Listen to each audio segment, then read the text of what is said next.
안녕하세요. 사연에 빠지다의 DJ 민영입니다. 오늘도 첫 번째 사연 시작하기 전에 구독과 좋아요 버튼 눌러주시고요. 그럼 오늘의 사연 함께 시작해 볼게요. 안녕하세요. 저는 30대 초반의 직장 여성입니다. 외교부에서 공무원으로 일하는 남편이 있고 이제 갓 1살 생일이 지난 아들이 하나 있습니다. 저는 중학교 때부터 미국에서 공부하다 20살이 넘어서 한국으로 돌아왔습니다. 그래서 글을 쓰거나 문장을 만들 때 약간 영문식으로 하는 버릇이 있어요. 그 점 감안하시고 제 글 읽어주시길 바랍니다. 제가 이 사연에 빠지다 유튜브에 사연을 보내게 된 이유는요. 제 얄미운 형님들 2명 때문이었는데요. 저는 3형제 중에 막내 아들과 결혼을 했어요. 그래서 시부모님께는 막내 며느리입니다. 저의 친정에는 부모님과 제 위로 언니가 하나 있는데요. 저보다 3살 위의 언니를 따라 저도 중학교 때 미국으로 유학을 갔습니다. 조기 유학이었어요. 제 언니는 정말 머리가 좋은 사람이었어요. 그래서 초등학교를 졸업하자마자 미국으로 유학을 가고 싶다고 매일같이 제 부모님을 졸랐습니다. 엄마, 나 정말 잘할 자신 있어요. 나 하버드 법대 갈 거예요. 그러니까 꼭 미국으로 보내줘요. 네? 아니 글쎄 정미야, 안 된다니까. 유학이 애들 장난도 아니고 돈이 한두 푼 드는 것도 아닌데 이렇게 무작정 조른다고 되는 일이 아니야. 엄마, 나도 미국, 응? 언니랑 같이 가게 해줘. 나도 공부 열심히 할게. 법대는 아니더라도 나도 하버드 갈 수 있게 공부 열심히 할게. 제발. 내가 한번 알아볼게. 당신은 걱정 말고 있어. 그래도 내가 우리 애들 하고 싶은 공부 시켜주려고 이렇게 사업하러 해외로 다니는 거잖아. 그런데 딸들 하고 싶다는 공부 못 시켜줘서 되겠어? 저희 친정은 아버지가 수입식품 사업을 하고 계십니다. 세계 여러 나라에 차나 건강식품 같은 걸 주로 수입하셨는데요. 우리 4식구 모두 어렵지 않게 먹고 사는 정도는 되었어요. 제 어머니는 그걸로 만족하라고 유학은 너무 큰 욕심이라고 제 언니를 말려보았지만 언니는 전혀 말이 통하는 사람이 아니었어요. 어릴 적부터 뭐 한 가지에 꽂히면 앞뒤도 안 재고 그거 하나만 보고 달려가는 성격을 가진 게 제 언니였거든요. 언니가 하버드 법대에 들어가겠다고 한 것도 미국 어떤 드라마를 보고 그거에 꽂혀서 그랬던 것이었거든요. 참 어이가 없죠. 하지만 TV 속의 그 하버드를 직접 보고 그 미국인들이랑 막힘없이 유창하게 대화하고 싶다는 일념 하나만으로 언니는 초등학교 3학년 때부터 무작정 비디오를 보면서 영어 공부를 하기 시작했어요. 그러더니 6학년이 되자 영어 회화가 엄청 늘어 외국 사람들을 만나면 거리낌 없이 대화할 정도가 되었습니다. 언니는 겁도 없었고 아무리 파란 눈에 금발인 외국인을 만나도 떨고 그러는 법이 없었습니다. 대학생 언니 오빠들과 같이 영어 회화학원에 다녔어도 그 반에서 말을 제일 잘하고 많이 하는 것이 저희 언니였습니다. 같이 다니던 대학생들도 언니에게는 한 번도 이겨본 적이 없었으니까요. 외국인 영어 선생님은 원더풀, 엑설런트 이런 단어를 남발하면서 항상 언니를 칭찬했습니다. 그런 언니 덕분이라고 할까요? 언니에게 괜히 지기 싫었던 저도 언니를 따라서 영어 공부를 열심히 했었던 기억이 나요. 하지만 저는 타고나기를 언니보다 머리가 좋지는 않았습니다. 그래서 미국에서 공부할 때도 언니가 밤 10시까지 공부하면 저는 12시까지 공부를 해야 겨우 따라갈 수 있었습니다. 가끔씩 저는 부모님에게 투정을 부리기도 했어요. 언니에게만 좋은 유전자 몰아준 게 아니냐며 부모님께 푸념을 하곤 했습니다. 그런 말을 들으실 때마다 지금은 부모님이 얼마나 속이 상하셨을까 생각을 합니다. 제가 결혼하고 아기를 낳아보니 그제야 부모님의 마음이 이해가 되더라고요. 자식은 누구든지 귀엽고 소중하다는 것을 말이죠. 아무튼 저는 미국에 고등학교를 입학한 언니를 따라 미국으로 유학을 떠났습니다. 딸 둘만 유학을 보내는 것이 못내 탐탁치 않았던 어머니는 끝까지 반대를 하셨지만 든든한 제 아버지의 후원 덕분에 저와 언니는 미국에 가서도 부족한 것 하나 없이 공부에만 열중할 수 있었습니다. 고등학교에서도 최상의 성적을 유지한 언니는 하버드 대학에 쉽게 입학할 수 있었습니다. 언니가 다니던 고등학교에서도 한국인으로는 가장 높은 점수를 받았다고 교장 선생님에게 표창장도 받고 졸업했던 자랑스러운 저희 언니였습니다. 하지만 하버드 대학교 법대에 들어가기란 어렵기는 했어요. 제 언니는 법대에 힘들지 않게 들어갔지만 저는 입시를 할 때 담임 선생님이 하버드는 조금 어렵다고 다른 아이비리그에 가지 않겠느냐고 권유를 하셨습니다. 하지만 저는 하버드가 아니면 의미가 없다고 고집을 부렸습니다. 담임 선생님은 곤란한 얼굴로 그런 마음대로 하라고 떨어져도 책임질 사람은 바로 나니까 그 사실만 알아두라고 말씀하셨습니다. 저는 이를 악물고 밤을 새워가며 더 공부를 열심히 했어요. 제가 제일 힘들어했던 게 수학이었는데요. 시험을 보기 전날에도 언니에게 과외 지도까지 받으면서 열심히 수학 공부를 했습니다.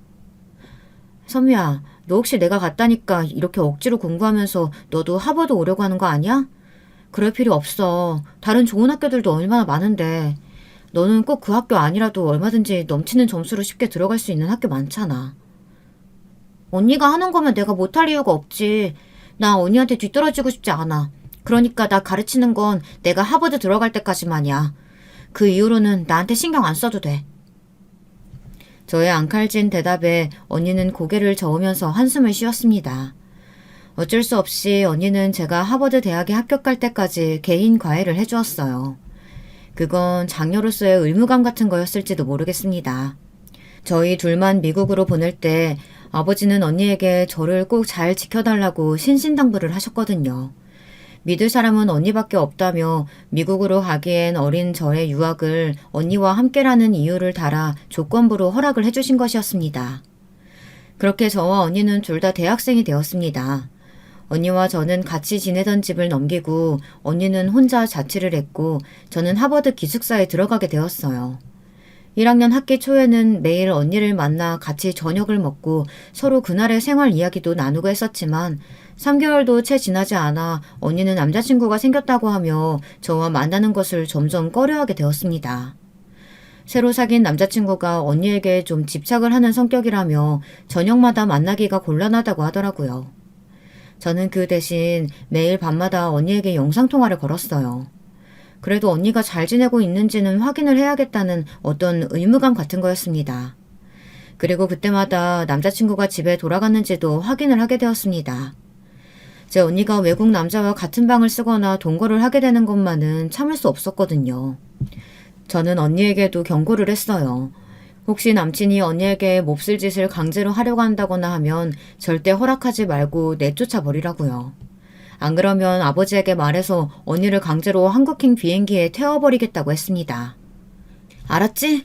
절대 그 남자친구가 언니한테 손을 대게 해서는 안 돼. 그건 아버지가 허락하지 않을 거야. 아버지는 결혼만은 한국에서 한국 사람하고 하라고 하셨으니까 그 사실을 언니도 잊어서는 안 돼. 그래, 알았다니까. 마이클은 그런 남자 아니야. 집착은 좀 있어도 신사라고. 자기도 내가 원하지 않으면 절대 날 지켜준다고 약속했다고. 그러니까 얼른 전화 끊고 잠이나 자라고. 저는 이렇게 언니의 안전과 행복을 확인한 후에야 마음 놓고 잠을 잘 수 있었습니다. 제가 이미 성인이나 다름없었던 언니를 너무 단속하고 억압했다고 생각하시는 분들도 계시겠죠. 하지만 여자애 둘이서 먼 타국에 나가 살 때는 알아서 제 자신을 지켜야 하는 게 당연한 일이었습니다. 그동안은 언니가 저를 지켜줬으니 이제는 제가 나서서 언니를 지켜야 한다고 생각했습니다. 그게 부모님 대신 제가 할 일이라고 말이에요. 그러던 어느 날이었습니다. 제 언니는 하버드 대학 법학과 건물에서 옥상으로 올라가 난간 위에 섰어요. 언니만을 사랑한다고 주워 섬기던 그 남자친구가 언니의 순결을 억지로 빼앗아간 것이 그 이유였습니다. 언니는 그 남자의 뺨을 때렸고 그 남자는 폭력으로 언니를 경찰에 신고했어요. 그래서 언니는 법대를 졸업해도 절대로 검사나 변호사가 될 수 없게 되었습니다. 작은 것이라도 전과가 있는 사람은 검사에 임용될 수 없었거든요. 그 법 때문에 언니는 절망에 빠졌습니다. 언니의 과 친구들이 나서서 언니를 말려봤지만 결국 그날 언니는 옥상 난간에서 뛰어내려 죽어버리고 말았습니다. 언니는 며칠간 학교 수업도 나오지 않고 집에서 술만 마셨고 그러다가 택한 게 극단적인 선택이었다고 하더라고요. 저는 언니가 죽은 장면을 보지 못했어요. 그날 학교 수업이 없어서 하버드에 가지 않고 친구들과 근교 해안에 놀러 갔었거든요. 하지만 더 이상 저는 하버드 대학에 다닐 수가 없었습니다. 언니의 죽음이 너무 슬픈 나머지 저도 우울증에 걸렸기 때문이었습니다. 저희 부모님은 미국으로 오셔서 언니의 시신을 수습하고 저를 데리고 한국으로 돌아오셨습니다. 한국에 돌아와서도 저는 오랜 시간 정신과에 다니며 우울증 치료를 받았어요. 언니가 죽은 다음부터 세상은 저에게 회색빛과 같았습니다. 무엇을 하려고 할 수도 없었고 하고 싶은 의욕도 나지 않았어요. 그 길로 하버드에서는 자퇴서를 썼습니다. 혼자 다시 미국으로 가서 학교로 돌아가 졸업을 할 용기가 나지 않았어요. 다시는 미국에 가고 싶지도 않았습니다. 그런 저에게 아버지는 이렇게 말씀하셨습니다. 예, 선미야. 이 아빠도 엄마도 우리 큰딸이 죽은 건 너무 슬퍼. 네 엄마도 정미를 한국으로 데려오고 나서 몇 날 며칠을 먹지도 자지도 못하고 힘들어했었다. 하지만 너처럼 2, 3년이 지나도록 이렇게 힘들어할 수는 없잖니. 우리도 너를 이제 너라도 잘 키워야 할 의무가 있어. 그러니까 이제 공부를 하든 취직을 하든 뭐라도 하도록 노력을 해봐. 그날도 저는 밤만 축내고 누워있는 시계처럼 아무것도 하지 않고 하루를 보내려고 했습니다. 그러다가 아버지의 이런 따끔한 말에 저는 불현듯 정신을 차려야겠다는 생각이 들었어요. 그래서 동네 산책처럼 달리기를 시작했어요. 아침 일찍 일어나 러닝을 하고 집으로 돌아와서는 어머니를 도와 아침밥을 차려 먹었습니다. 이런 규칙적인 생활을 하다 보니 언니를 잃은 슬픔도 조금씩 옅어져 가고 우울증도 좋아지기 시작했습니다. 하지만 어떻게 해도 다시 하버드 대학으로 돌아가거나 서울에서 다시 수능을 보고 대학에 갈 용기는 끝까지 나지 않았습니다. 언니가 죽은 그날 저는 미국의 해안에서 친구들과 웃고 떠들었다는 죄책감이 아직도 저의 정신을 지배하고 있었기 때문이었습니다. 그 때문에 저는 대학생 생활을 누릴 자격이 없다고 다시는 공부를 할 수 없다는 마음으로 만들어버렸습니다. 그 대신 저는 카페나 햄버거 가게 등 대학생들이 다닐 만한 곳에서 아르바이트를 하기 시작했어요. 이렇게라도 해야 제 또래 애들을 만날 수 있었으니까요. 저는 또래들과 어울리면서 점점 그들의 밝음에 동화되어 언니를 잃은 슬픔을 치유할 수 있었습니다. 다시는 누군가를 제 인생에서 잃고 싶지 않았습니다. 그러기 위해선 정신을 바짝 차리고 살아가야 했습니다. 저는 트라우마로 힘들었지만 다시 영어 공부를 시작했고 24살이 되던 해 다른 대학 졸업생들처럼 취업시장으로 나갔습니다. 매달 토익 공부를 하면서 시험을 봐서 거의 만점을 받았고 대학 졸업장만 없다 뿐이지 자격증도 땄습니다. 그렇게 부지런히 스펙을 쌓은 결과 저는 방송국 외부 제작소에 작가로 취직할 수 있었습니다. 제가 처음에 들어간 프로그램이 여러 나라의 외국인들을 모아놓고 퀴즈 대결을 하는 프로그램이었는데요. 토익 시험 만점 성적과 하버드 대학 입학 증서가 저를 그 프로그램 작가로 들어갈 수 있게 해주었어요. 제가 방송국에 취직하고 난 후부터 어머니는 기운을 차리셨고 다시 웃음을 되찾으셨더라고요. 간간히 친척들이 모인 자리에도 나가시고 동창회에도 나가셔서 제 자랑도 한다고 하셨습니다. 그러면서 어머니는 모임 동창회에서 만난 어머니의 동창분과 2차까지 술을 드시다가 저에 대한 이야기를 하셨나 보더라고요. 그 동창 친구분은 아들이 셋 있었는데 그 중에 막내 아들이 공무원 시험에 합격되어 7급 공무원으로 근무를 하고 있다고 하더라고요. 어머니는 그 동창의 아들과 저를 한번 만나게 해달라고 했답니다. 그 사실을 전해 듣고 저는 엄마에게 불평을 했습니다. 아직 소개팅이나 선을 볼 나이도 아니고 그런 자리가 편하게 느껴지지는 않는다고 했어요. 엄마, 나 아직 26인데 왜 손자리를 잡았어? 난 엄마 아빠랑 오래오래 살고 싶지 벌써 결혼하고 싶지는 않아. 그리고 결혼하면 예능 작가로서의 내 삶은 어떻게 되는 거야? 애라도 나오면 경력 단절료 되는 거 한순간이잖아. 난 아직 결혼에 관심도 없고 할 생각도 없어요. 아니, 벌써 결혼하라는 얘기가 아니고 그냥 같이 연락하고 어쩌다 한 번씩 만나고 그런 거부터 시작하면 되는 거 아니야? 이 엄마 나이도 이제 60대 중반이야. 엄마 아직 힘 있을 때 손주 키워주고 싶지. 좀 더 있으면 몸 힘들어서 네 아들 딸 키워주지도 못해. 그러니까 한번 만나난 봐. 꼭 결혼하라고 고집 피우지 않을 테니까. 어쩌면 네가 좋아서 그 친구 아들하고 결혼하게 될지도 모르잖니. 어머니의 성화에 못 이겨 만난 7급 공무원이라는 그 친구분의 아들은 선하고 서글서글한 눈매를 가진 남자였습니다. 옅게 속쌍꺼풀이 진 눈매를 보자마자 저는 마음의 장벽이 확 허물어지는 것을 느꼈습니다.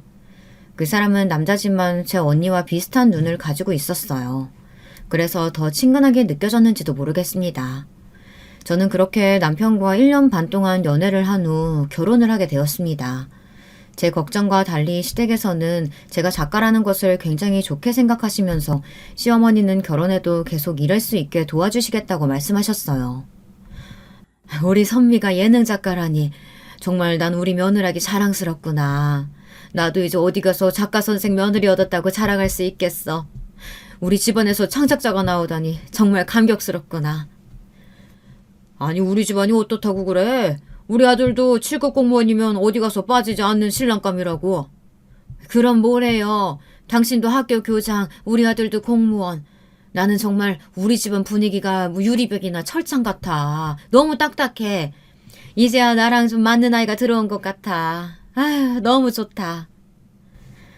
다행히 어머니 친구분이신 우리 시어머니는 소녀 같은 감성을 가지신 좋은 분이었어요. 막장 드라마에 나오는 며느리에게 물을 뿌리거나 김치 싸대기 때리는 시어머니는 아닌 것에 저는 지금도 감사합니다. 시어머니가 많이 봐주신 덕분에 저는 아직도 작가 일을 계속하고 있거든요. 지금은 외주 제작사가 아닌 프리랜서 작가로 활동을 하고 있긴 하지만요.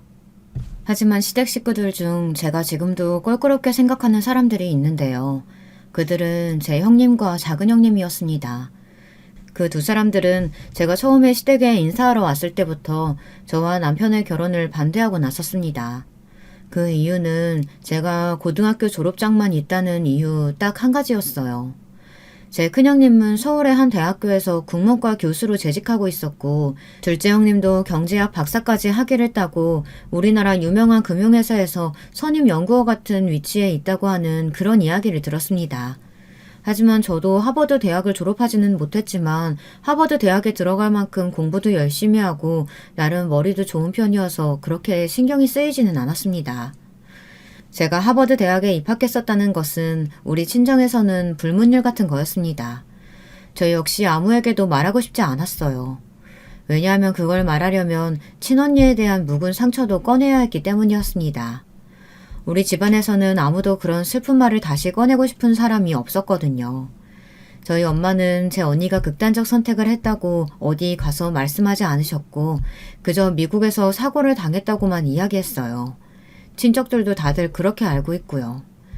언니 죽음의 사이는 우리 가족들만 알고 있었습니다. 당연히 시댁에서도 남편조차도 그 자세한 이야기는 알지 못했습니다. 제가 처음 남편과 결혼한 후 첫 명절을 맞았을 때는 새해가 지나고 설날이었는데요. 저는 새댁이니 녹색 치마에 붉은 저고리를 입고 시부모님들에게 절을 했어요.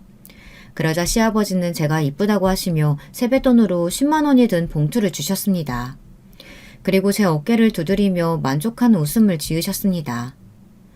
재학이, 너도 이제 우리 식구가 됐으니까 형님들하고 잘 지내고 이제 우리 마누라는 부엌에서 해방 좀 시켜줘라. 이제 우리 마누라도 며느리가 셋이나 됐으니까 일 그만할 때도 되지 않았어? 아이고 당신은 모르는 소리 하지도 마요. 어디 가서 그런 시어머니 노릇했다간 큰일 나요.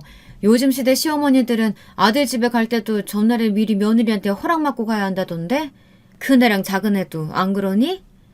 어머 아니에요. 어머니는 언제든지 저희 집에 오셔도 돼요. 그런 걱정 마시고 오시고 싶을 때 언제든지 오세요. 큰형님 그렇게 말씀하시면 어떡해요. 어머니가 정말 그러시면 어쩌라고요. 큰형님과 작은형님은 이미 시어머니와 몇 년이라도 같이 살아와서 그런지 어머니 앞에서도 자칫하면 무례해 보일 수 있는 말도 잘도 하더라고요. 저는 이제 시댁에 온 지 몇 달밖에 안 됐으니 되도록 말을 아끼고 얌전히 있어야겠다고 생각했습니다. 몸가짐도 말도 조심해야 친정 부모가 욕을 안 들을 거라는 어머니의 단단한 당부가 있었거든요. 하긴 시어머니는 제 어머니의 동창 친구시니 그렇게 심하게는 하지 않을 거라고 말씀하시긴 했지만 말이에요. 그런데 그 두 형님들이 시어머니 노릇을 하려고 할 줄은 생각도 못했습니다. 그 두 사람은 저를 볼 때마다 은근히 따돌리며 제가 고등학교밖에 못 나왔다고 깔보고 무시했습니다. 그 처음 명절에 저녁 식사 후 시댁에서 설거지를 하고 있는데 큰형님이 제 옆에 와서 한복을 입고 앞치마를 한 저에게 일부러 물을 뿌리는 것이었습니다. 저는 깜짝 놀라서 악 하고 소리를 질렀어요. 그랬더니 거실 소파에 앉아 TV를 보던 남편과 시어머니가 달려왔습니다. 선미야, 무슨 일이니? 아니, 얘 어쩌다 한복에 물을 튀겼어. 아유, 이건 빨기도 힘든 건데. 어쩌니? 아유. 설거지 하다가 물이 좀 튀어서요. 괜찮아요, 어머님. 제가 너무 크게 소리를 질렀죠. 죄송해요. 그러게 말이야. 누가 보면 내가 동서 괴롭히려고 일부러 물 묻힌 거라고 오해하겠어. 안 그래? 동서가 그릇을 제대로 안 헹구길래 나는 도와주려고 그랬던 건데. 그러게. 내가 과일 깎으면서 봤는데 말이야. 우리 막내 동서가 거품 있는 그릇 뒤쪽을 꼼꼼하게 안 닦더라고. 나도 말해주고 싶었는데 혹시나 동서가 괴롭힌다고 오해할까봐.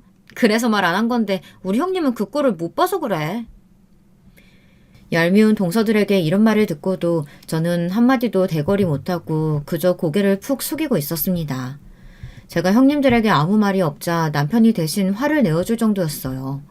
하지만 시어머니도 두 형님들도 남편에게 일을 크게 만들지 말라고 하면서 남편을 말렸습니다. 그래도 제 남편만은 제 편이라는 것이 그때부터 얼마나 제게 위안이 되었는지 모릅니다. 그렇게 한 사람이라도 제 편이 있었으니 저는 명절에 시댁에 꼬박 3일간을 있을 수 있었을 거예요. 첫 명절이라고 시어머니는 설날 다음 날에 친정에 가라고 하시더라고요. 저는 좀 언짢았지만 아무 말 없이 시어머니가 시키는 대로 했어요. 지금이야 그런 말씀을 하지도 않으시긴 하지만요. 두 형님들은 설 당일날에 각자 친정으로 갔습니다. 아침 식사를 하자마자 산더미처럼 쌓인 설거지를 저한테 다 밀어두고 그 두 사람은 아주 꽃단장을 하며 말하더라고요. 자기들도 결혼 후 첫 명절에는 바로 당일 말고 그 다음 날에 친정에 갔으니 당연한 거라고 하면서 말이에요. 그건 우리 시댁의 룰 같은 거니까 너무 섭섭해하지 말라고 하더군요. 하지만 제가 서운한 것은 그게 아니었어요. 자기들이 할 일을 나한테 떠밀듯이 하고 가버린 거라든지 제가 뭘 잘못했다 하더라도 친절하게 말로 할 수 있는 건데 대놓고 저를 곤란하게 만들고 그걸 즐기듯이 말했다는 게 짜증이 나고 화가 났던 것이었죠. 저는 28, 이른 나이에 결혼해 아직 아기 가질 생각은 없었습니다. 남편과도 그 문제에 대해선 합의를 했고 2, 3년은 신혼생활을 즐긴 다음 아기를 갖기로 동의했거든요. 그나저나 제 두 형님들은 그 문제에 대해서도 시어머니보다 더 얄밉게 간섭을 하고 나섰습니다. 왜 아기를 갖지 않느냐, 혹시 저에게 무슨 하자가 있어 애를 못 갖는 건 아니냐며 꼭 시부모님 앞에서 저를 모함하고 나쁘게 말했습니다. 형님들은 그것을 즐기는 듯이 보였어요. 정말 중고등학교 때의 일진들처럼 저라는 타겟을 찍어두고 괴롭히는 것을 확실히 즐겼다고 생각합니다. 제가 그걸 어떻게 알았느냐고요? 저만의 억측이 아니었느냐고요? 아니요, 절대 그렇지 않습니다. 형님들은 은근슬쩍 제 욕을 할 때마다 입술 끝이 올라가 있었거든요. 얼굴에 비웃음을 띄우면서 그런 말을 하면 누구라도 제게 악감정을 가지고 있겠구나 하는 예상을 할 수가 있죠. 그래도 저는 처음부터 시댁에 분란을 일으키고 싶진 않았어요.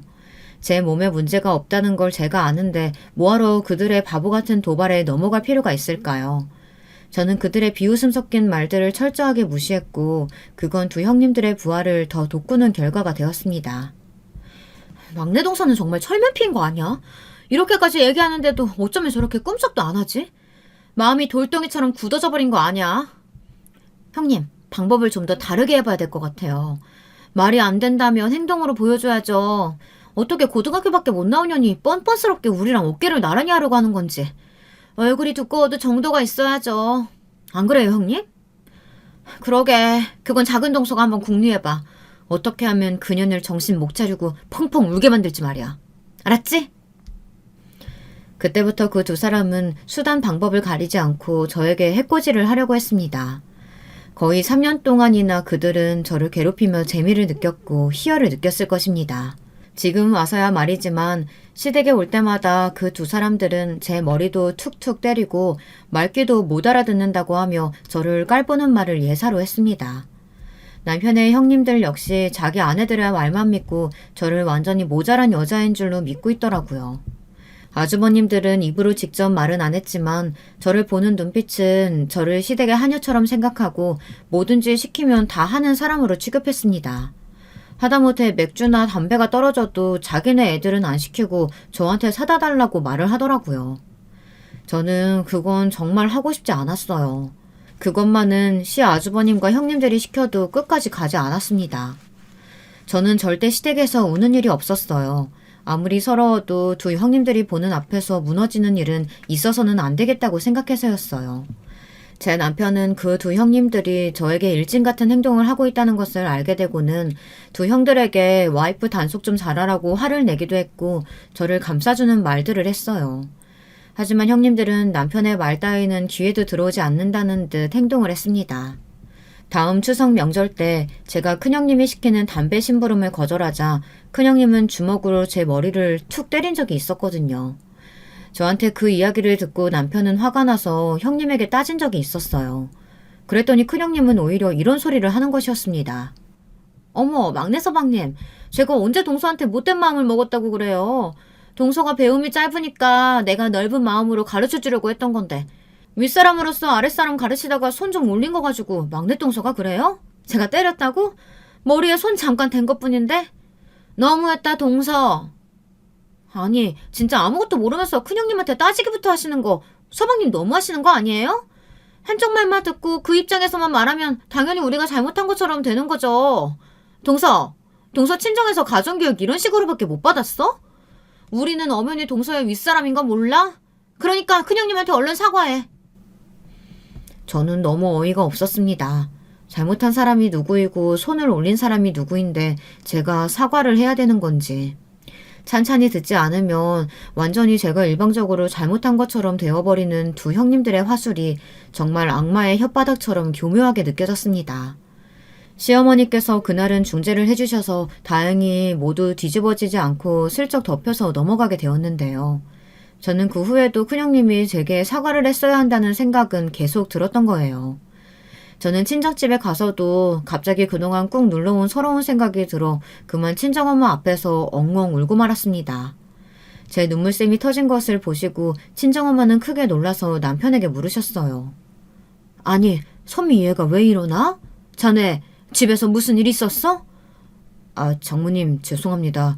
제가 중간에서 역할을 잘 못해서 와이프가 저희 형수님들한테 싫은 소리를 좀 많이 들었나 봐요. 정말 죄송합니다. 장인 장모님 뵐 면목이 없어요. 그치만 저는 우리 선미만 사랑하고 아껴줄 거예요. 이보게, 자네 집안 문제가 아니어도 얘는 어릴 적부터 정신적으로 좀 힘들었던 애일세. 그러니 우리 선미랑 살면서 싫은 소리 한마디 하지 말고 잘 감싸주면서 살게나. 우리 선미 어디 가서 잘못하거나 눈치 없는 아이는 아닐 거야. 그러니 잘 봐주고 감싸줘. 내 부탁할게. 아, 당신 무슨 그런 말을 다 해요. 아니야 정서방, 아무것도 아니니까 잊어버려. 선미야, 마음 굳게 먹고 그만 울어. 시댁이 편하기만 한 장소는 아니잖니. 그러니까 네가 이해해줘야지. 형님들이야 네가 좀 더 나이 먹고 시댁에서 입지가 굳어지면 함부로 말하지 못할 거니까 괜찮아. 이렇게 친정엄마는 저에게 위로도 하고 저를 단단하게 만들려고 모진 말씀도 좀 하셨습니다. 어렸을 때는 어린 마음에 냉정한 엄마가 좀 서운했습니다. 지금에서야 친정엄마의 속마음을 알게 되어 미안한 마음이지만 말이죠. 왜 안 그렇겠습니까? 저희 엄마도 제 언니가 극단적 선택을 한 사실이 마음 아프지 않을 리가 없었을 건데요. 그렇게 결혼하고 한 번의 설날을 지내고 한 번의 추석도 지냈습니다. 그동안 저희 시어머니는 한 달에 한 번씩 저를 집으로 불러 위로를 해주셨어요. 어머니도 눈치가 있으시니까 제가 두 형님들에게 휘둘리고 있다는 것쯤은 이미 알고 계셨습니다. 하지만 그들이 잘못한 것이 명백해도 시어머니가 형님들을 함부로 혼내지는 못한다고 하시며 미안하다는 말씀을 하시더라고요. 왜냐하면 형님들의 친정도 큰형님네는 강남에 300억 건물을 가진 부잣집이고 둘째 형님네는 시아버지가 법조계에 있는 분이라고 시어머니조차 함부로 하지 못하신다고 하더라고요. 저는 그 말조차 어이가 없었습니다. 그들의 친정 눈치까지 봐야 하나 싶었습니다. 우리 집은 아버지가 평범한 사업가 집안인 것이 원망스러운 마음까지 생기더라고요. 하지만 저의 그 원수 같은 형님들은 저를 괴롭히는 것을 고작 한두 번으로 끝내지 않았습니다. 추석과 또 김장철 사이에 10월 말에 시아버님의 할아버지 제사가 있었거든요. 그때도 그 두 형님들은 자기들은 늦게까지 야근을 하고 온다고 하면서 또 시어머니와 저만 둘이서 모든 제사 음식 밑준비를 하도록 몰았습니다. 이번에는 시어머니도 화가 나셔서 큰형님에게 뭐라고 하시긴 했는데요. 큰형님은 타격이 하나도 없었는지 오히려 이렇게 시어머니에게 대들었습니다. 그래, 네가 교수인 건 아는데 그래도 오늘은 일찍 퇴근할 수 있지 않았니? 수업만 하고 온다면 넉넉히 6시면 끝나고 학교에서 바로 오면 이 시어머니가 갈아입을 옷도 주었을 텐데 그것도 못하고 늦었어? 어머, 어머니. 그래도 제가 맏며느리인데 아무 준비도 안 하고 시댁에 올 수는 없잖아요. 이럴 때 입을 옷도 이미 싸가지고 출근했고요. 저도 사실 일할 생각 다 하고 왔어요. 혹시나 남은 일이라도 있으면 할게요. 이번에는 제사 끝나고 설거지는 저랑 작은 동사가 할 테니까 어머니랑 막내 동사는 쉬세요. 그렇다고 해서 시어머니와 제가 정말 땀 뻘뻘 흘려가면서 제사 나물 붙이고 전 붙이고 했던 수고가 다 씻겨나가지는 않을 텐데 말이죠. 하지만 그날의 작은 형님에 비하면 큰 형님은 양반이나 다름없었습니다. 작은 형님은 아예 제사가 끝나고 나서 오지도 않고 전화만 한 통 했을 뿐이었어요. 갑자기 예정에 없던 야근을 하게 되어 죄송하지만 제사에 못 간다는 변명을 늘어놓았습니다. 짧은 통화를 끝낸 후 시어머니는 참았던 분노가 폭발하신 것 같았습니다. 작은 시아주버님에게 시어머니는 네 와이프가 이 시어머니를 깔보고 우습게 생각하는 거 아니냐 하시면서 소리를 지르셨어요. 이번만큼은 큰형님도 작은 형님을 실드 쳐주지는 못하겠더라고요. 평소에 책 잡힐 일 하나도 안 하다가 딱 한 번 그랬던 거라면 시어머니도 이 정도까지 열받아서 소리를 지르시진 않았을 텐데요.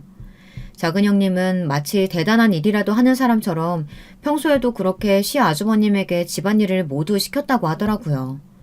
퇴근길에 장을 봐오는 것이나 오후에 애가 아파서 병원에 데려가야 하는 건 아주버님이 맡았다고 하시더군요. 뭐 나중에 들은 얘기지만 아주버님보다 연봉이 더 높다는 이유로 아주버님을 무시하기도 여러 번 했었다고 하더군요.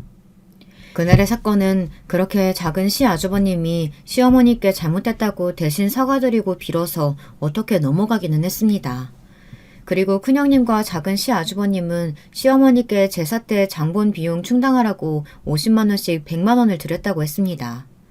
돈으로 무마될 만한 일은 아니라고 시어머니는 화를 쉽게 풀지 않으셨어요.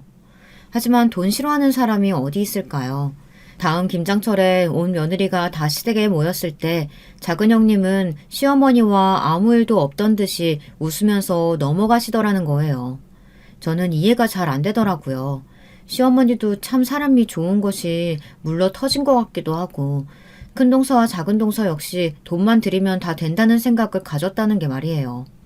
시어머니는 김장하는 날을 굉장히 중요하게 생각하시는 분이었습니다. 제사에는 늦거나 빠져도 김장날에는 일주일 전부터 며느리들에게 전화를 걸어 날짜도 맞추고 무슨 일이 있어도 그때는 스케줄을 빼라고 신신당부를 하셨던 것이었어요. 두 형님들도 김장에 대한 시어머니의 집착 같은 마음을 잘 알고 있었던 듯 그날은 제 시간에 시댁에 오더라고요. 저는 1시간 전부터 시댁에 가서 배추 절이기부터 동원되어 있었고요. 결혼하기 전 친정집은 공장 김치를 마트에서 사 먹던 분위기여서 저는 당연히 김장이라는 걸 해본 적도 없고 그날이 처음이었거든요. 칼질도 서툴고 파나 물을 채 써는 건 제게는 너무 고난도의 작업이었습니다. 제게 팔을 다듬고 채 써는 것을 조금 시켜보시던 시어머니는 안 되겠다고 생각하셨는지 저한테는 세척이나 배추 뒤집기, 풀 끓이기 같은 쉬운 일만 시키셨습니다. 어머, 이거 누가 채 썬 거예요? 물을 이렇게 굵게 해놓으면 어떡해. 막내 동서 진짜 깬다. 한 번도 김치 담가본 적 없어? 아, 그러게 말이에요, 형님. 우리보다 더 못하는 사람이 들어와서 잘 됐다고 해야 할지. 동서, 평소에 서방님 밥은 제대로 해주고 사는 거 맞아? 그날도 어김없이 두 형님들은 제가 해놓은 일들을 트집 잡으면서 비웃고 있었습니다. 한 번도 해본 적이 없는 일을 하고 있으니 주눅이 안 들 수가 없었어요. 그래서 저는 평소처럼 형님들의 비아냥거리는 행위와 말들을 참아 넘기려고 해봤지만 힘들었습니다. 그러던 중에 형님들은 저를 괴롭히겠다고 갑자기 자기들끼리 영어를 사용하면서 제 욕을 하기 시작했습니다. 마치 제가 무식해서 영어를 못 알아들을 걸로 착각했나 보더라고요. 지금부터 두 사람의 대화는 영어로 하는 말이라 생각해 주세요. 전혀 말이에요. 진짜 무식하지 않아요? 우리가 자기 욕하고 있는 건 꿈에도 모를걸요? 안 그래요? 우리는 다 박사학위까지 있는 사람들인데 저딴 고졸 무식쟁이가 겸상이 웬 말이에요. 그러니까 말이야. 정말. 아니, 어머니도 마찬가지셔. 어떻게 같은 며느리라고 저딴 년하고 우리를 같은 밥상머리에 끼워 넣을 수가 있어? 진짜 우리들이 밥 다 먹고 남은 찌꺼기나 먹어야 할 년한테 그동안 우리가 너무 관대했던 것 같긴 해. 저것 봐, 저 년. 김치도 저렇게 못 담그는 것 봐. 저는 저를 대놓고 비웃는 두 형님들의 말을 듣다 완전히 참을성의 한계가 와버렸어요. 그래서 매운 김치소를 막 넣고 있는 두 형님들의 머리 위에다 엄청 짠 멸치 젓갈을 확 부어버렸습니다. 옆에서 김치를 담던 시어머니와 형님들은 놀라서 눈을 크게 떴습니다. 뭐야? 너 미쳤어? 어떻게 이런 짓을 할 수가 있어? 두 형님들은 어안이 벙벙해 눈을 비비며 미친 듯 소리를 질렀습니다. 그런 두 년들의 머리 위에서 저는 유창한 영어로 그들에게 앙칼지게 쏘아붙여 주었습니다. 왜? 너희들만 영어 할 줄 아는 것 같니? 나 중학교 때부터 미국 유학한 여자야. 캘리포니아에서 제일 유명한 사립 중학교 고등학교 나왔어. 그리고 나 하버드 대학교 입시 증서 있는 여자거든? 영어를 하려면 뭘 알고나 말을 하든가 해. 니년들이 하는 그 영어 문법 한참 안 맞는 문장들인 거 알기는 하니? 이 미친년들아? 시어머니는 물론이고 두 형님들과 아주버님들까지 깜짝 놀랐어요. 제 유창한 영어 실력도 물론이겠지만 제 폭탄 선언이 얼마나 뜻밖의 일이었겠습니까? 제가 언니와 함께 조기 유학을 갔었다는 것과 하버드 대학에 입학했었다는 과거는 시댁 사람들은 아무도 모르고 있었거든요. 하다못해 남편도 몰랐어요. 저희 친정엄마가 시댁에도 끝까지 비밀로 하라고 신신당부를 했던 일이었으니까요. 하지만 저는 이런 수모를 당하면서까지 참고 있을 수가 없었습니다. 저 역시 자존심이 높고 공부라면 남들 못지않게 많이 하고 열심히 했던 과거가 있는 여자였으니까요. 겨우 그깟 박사학위가 뭐라고 사람 사이에 계급을 만들고 저를 한참 낮게 보는 그 두 년들의 행패에 더 이상 비밀로 할 수가 없었습니다.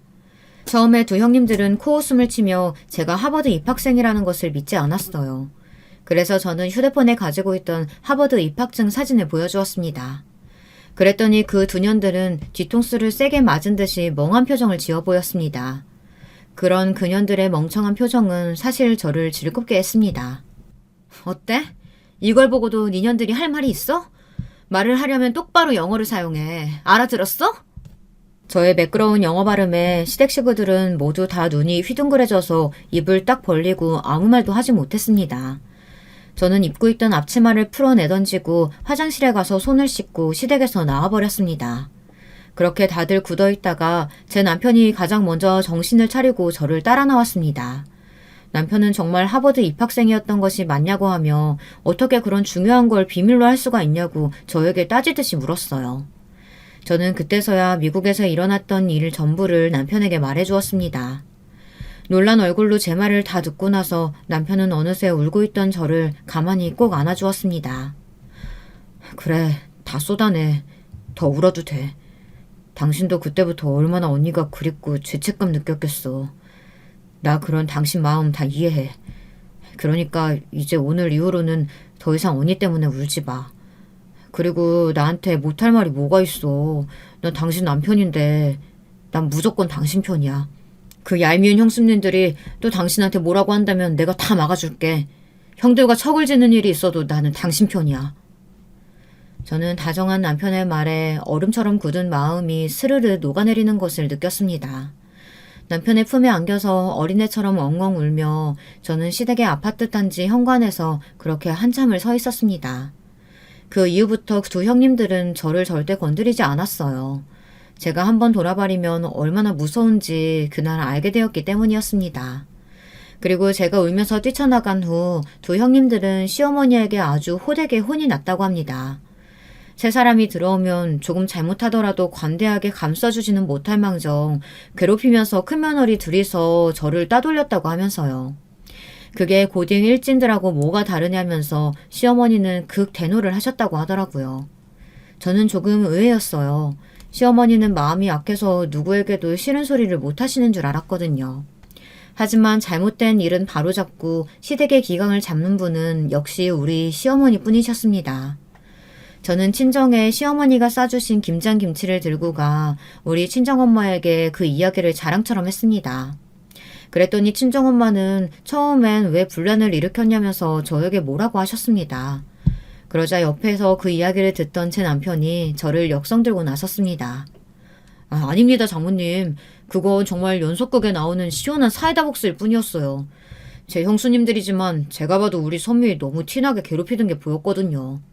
저도 이제부터는 형들 눈치 안 보고 우리 선미 적극적으로 보호해주겠다고 했어요. 형들이랑 다시 안 보는 일이 있더라도 형수들이 잘못했으면 잘못된 행동은 지적해줘야 맞는 겁니다.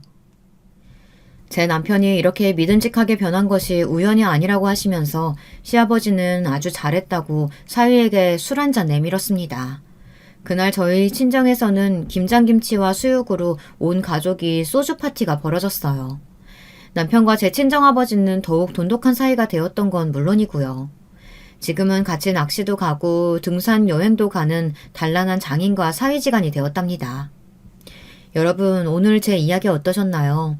제 사연이 여러분들의 속까지 시원한 사이다 마신 듯 후련하게 해드렸다면 정말 좋겠습니다. 저는 언니가 죽고 나서부터 덤으로 사는 삶이라고 생각하고 살고 있습니다.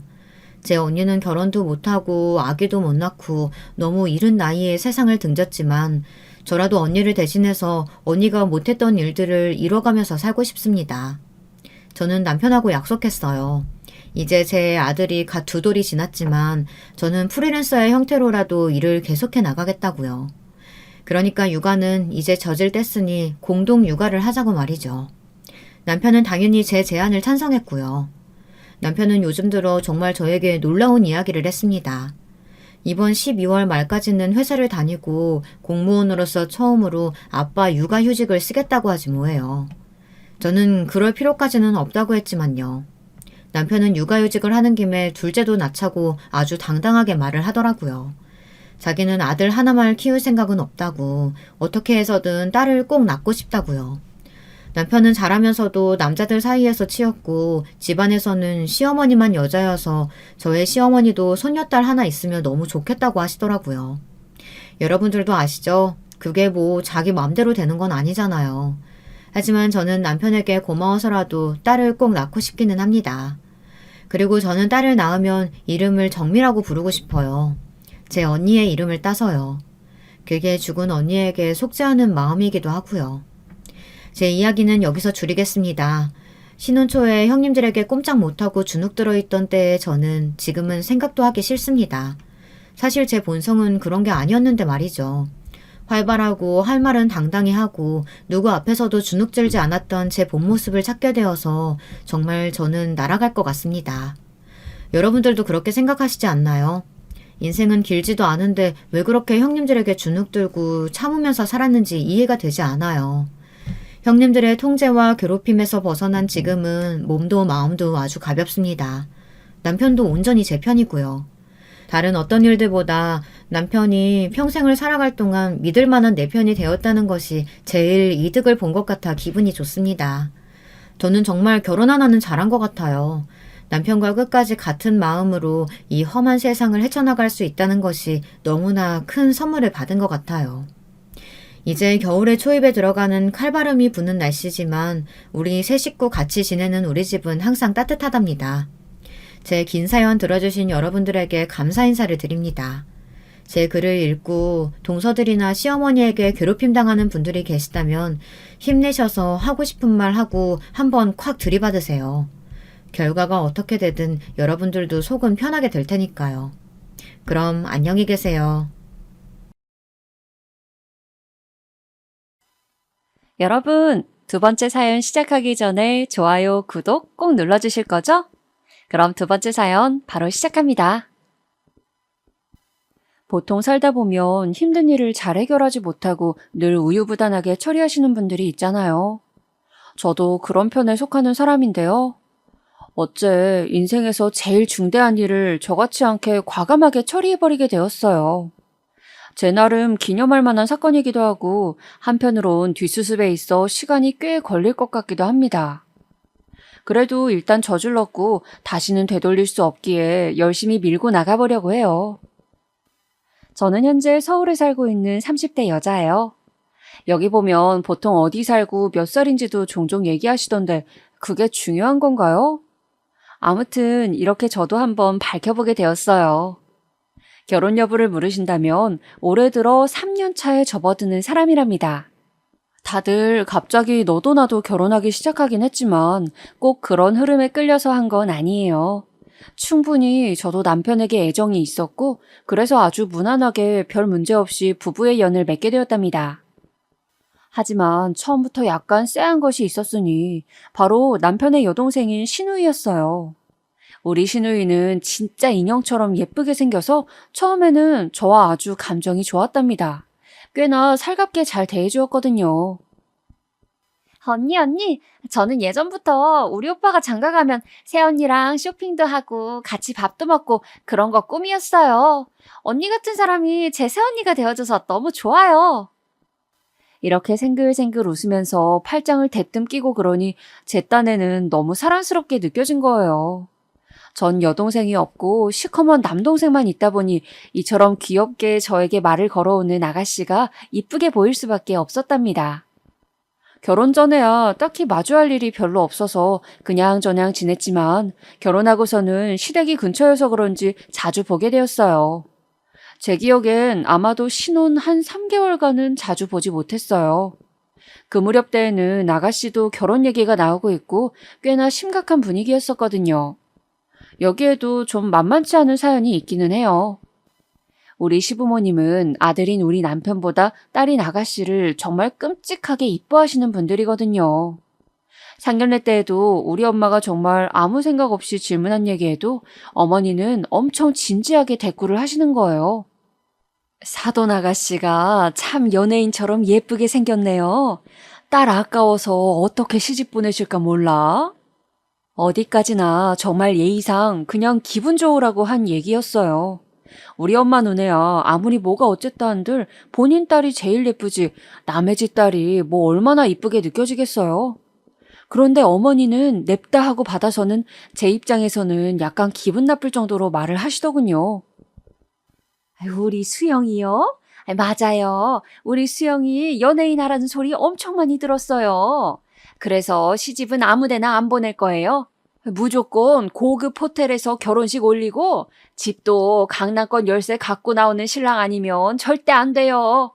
하여간 저나 얘네 아빠나 우리 수영이 어릴 때부터 얼마나 딸내미 이쁘단 칭찬을 받았는지 몰라요.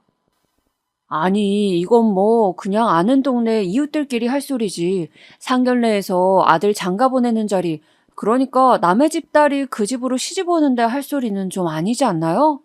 제 생각은 그렇거든요. 본인들은 아들 집을 서울도 아닌 경기도권에 얻어주시면서 서울 본가보다 훨씬 부촌인 강남권 쪽으로 딸 시집을 보낼 생각을 하시더라고요. 그러니 이때 나오면서 우리 엄마 아빠는 저한테 엄청 볼멘 소리를 하시더군요. 야, 무슨 상견례 자리에서 저런 소리를 하냐? 지 딸은 부잣집에 시집 보내려고 그러고 지 아들은 어떻게든 싼값에 처리하려고 하고 말이야. 그런 생각을 했으면 그냥 지들끼리 말던가. 그걸 우리 면전 앞에서 해야겠냐고. 진짜 생각할수록 어이가 없어. 저 옆였네.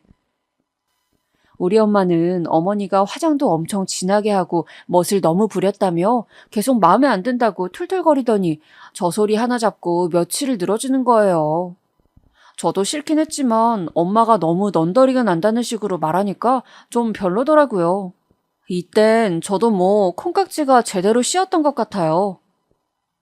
아유, 엄마, 진짜 왜 그래? 그렇게 말할 수도 있는 거지. 딸 귀하고 이쁘다고 그냥 그런 거야. 너무 심각하게 받아들이지 마. 나 결혼하는데 엄마까지 자꾸 잔소리하니까 너무 정신이 없어. 물론 이런 말 한다고 입이 쏙 들어가는 엄마는 아니지만 그래도 때가 때이니만큼 대충 조용하긴 했어요. 근데 이 당시에 사실 아가씨가 만나는 남자가 있긴 했었나 봐요. 우리 신혼 초기 때 알게 된 사실인데 이 무렵 때 시댁이 전혀 우리에게 관심도 없고 터치도 안 했던 이유가 있더라고요. 바로 아들 장가를 보내고 나니 그렇게 천사같이 이쁜 딸이 만나고 있는 남자가 마음에 걸렸던 거예요. 그런 김에 딸내미도 좋은데 시집을 보내야겠는데 좀처럼 설득도 안 되고 서로 합의점이 자꾸 어긋났었나 봐요. 저도 이때 뒤늦게 아가씨에 대한 얘기를 남편 통해서 듣게 되었답니다. 수영이 만나는 녀석 나도 솔직히 마음에 안 들거든. 오빠인 내 눈에도 영 별론데 우리 부모님 눈에는 어떻겠어. 하여간 엄청나게 반대를 하고 계시는데 수영이도 만만치 않아. 결혼할 거면 꼭 그 녀석이랑 한다고 무섭게 대들더라고. 보통 이렇게 말을 듣고 나면 대체 어떤 사람인가 궁금해지잖아요. 그래서 저도 물어봤더니 확실히 어른들이 좋아할 타입은 아니겠더군요. 솔직히 정말이지 신이 다 주지는 않는가 봐요. 우리 아가씨처럼 이쁜 사람이 그런 남자를 만난다니 보는 눈이 없는 것 같더라고요. 말도 마. 내가 전에 한 번 봤는데 수영이랑 나이 차이도 4살이나 난다니까. 위로 4살이 아니라 아래로 4살이라고. 둘이서 얼마나 좋아 죽겠다고 방 얻어달라고 난리를 피우던지.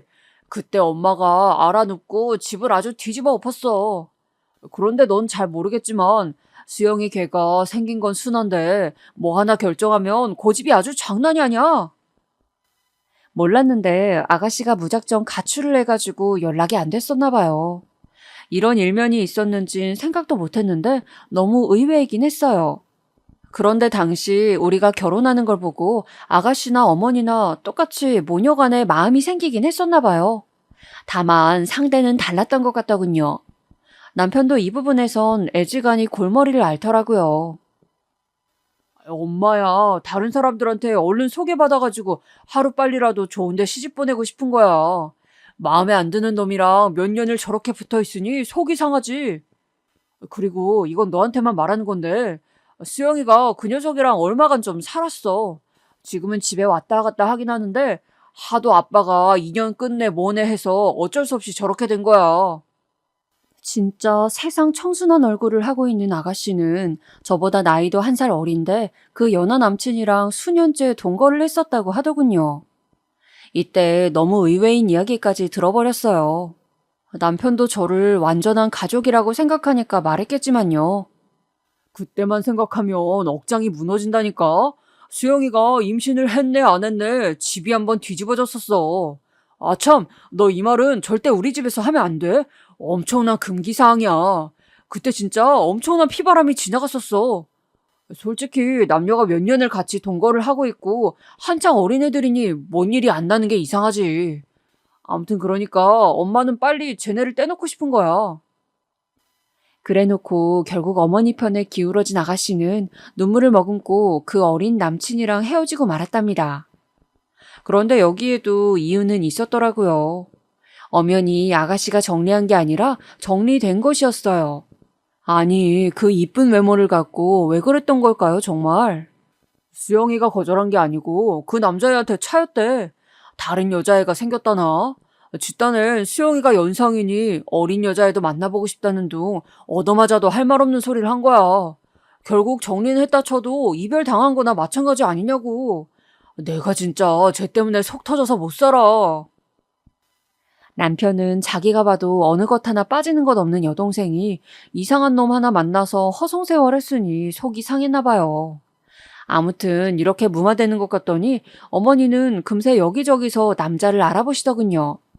심지어 저한테까지 이런 얘기가 흘러왔지 뭐예요. 얘 영미야, 네 주변에 좋은 남자 좀 어디 없어? 좀 괜찮은 청년 있으면 알아봐줘라. 우리 수영이 정도면 어디 재벌집 시집 보내도 안 아깝잖아. 그래도 쟤 1살, 2살 계속 먹으면 답이 없어. 그나마 아직 어릴 때 보내야 될 것 아니냐. 좀 찾아봐라. 전 이 말도 좀 웃긴 거예요. 아무리 외모 멀쩡하다지만 제가 들은 얘기로만 봐도 아가씨 성격이 의외로 괄괄하더라고요. 그런데다가 전 남친과 동거를 5년이나 했었고 그 사이에 임신했을 뻔한 해프닝도 있었어요. 다행히 아니긴 했지만 거의 사실혼 관계를 쭉 이어왔던 건데 이혼한 거나 마찬가지 아닌가요? 아무리 제 눈에 고슴도치지만 무슨 재벌집 아들이냐고요. 나름 학벌이 나쁘지 않고 좋은 편이긴 하지만 배우자로 선택할 때 그것만 보고 결정할 수는 없으니까요. 그런데 이때 시댁에서 다 같이 식사하고 있던 날이었거든요. 이날의 대화를 저는 잊을 수가 없는 게 이 무렵부터 저와 시댁은 어긋나기 시작했던 것 같아요. 특히 우리 아가씨 신우하더 말이에요. 남편이 뜬금없이 좀 멍청한 소리를 꺼냈는데 이 얘기는 사실 저한테 기분 나쁜 얘기거든요. 근데 지들이 더 화를 내는 거예요. 남편이 얼마나 말 같지도 않은 소리를 했냐면요. 근데 처남도 사실 아니 처남만 아니었으면 꽤 괜찮은 신랑감인데 말이야. 대학도 괜찮은 곳 나왔고 직장도 이제 막 들어가지 않았나? 좀 더 키우면 좋은 신랑감일 텐데. 하여간 사돈관계라서 안 되겠다. 별게 다 아쉽네 나도. 순간 저는 이 인간이 뭔 소리를 하나 확 째려봤는데 저 못지않게 눈을 흘기는 사람이 둘 있었으니 바로 어머니와 신우였어요. 어머니가 제일 먼저 소리를 지르시더라고요. 이 애가 미쳤나 봐 정말? 준영이 너 뭔 소리를 하는 거야? 그걸 아무튼 말이야. 뭐 남자 같아야 말이지. 어머 내 정신 좀 봐. 저기 영미 너는 말 너무 새겨 듣지 말아라. 일단 뭐야 그래 사돈이잖아. 사돈인데 애초에 말이 안 되잖냐 그치? 이러면서 제 동생을 아주 가짠치도 않다는 투로 말을 하시는 거예요. 어머니 말도 어이가 없어 죽겠는데 여기서 신우가 완전 초를 쳐버렸고 우리는 이때부터 본격적인 평행길을 가게 된 것 같아요. 오빠는 진짜 한 대 맞아야 돼. 무슨 말만 하면 다 되는 줄 알고 아무나 갖다 붙여. 아니 뭐 그 사돈분이 이상하다는 건 아닌데 아무튼 나는 이상형이 있어. 솔직히 좀 아니긴 하잖아. 여자들이 좋아하는 타입도 아니고 언니한테 미안하지만 저한텐 땡이에요.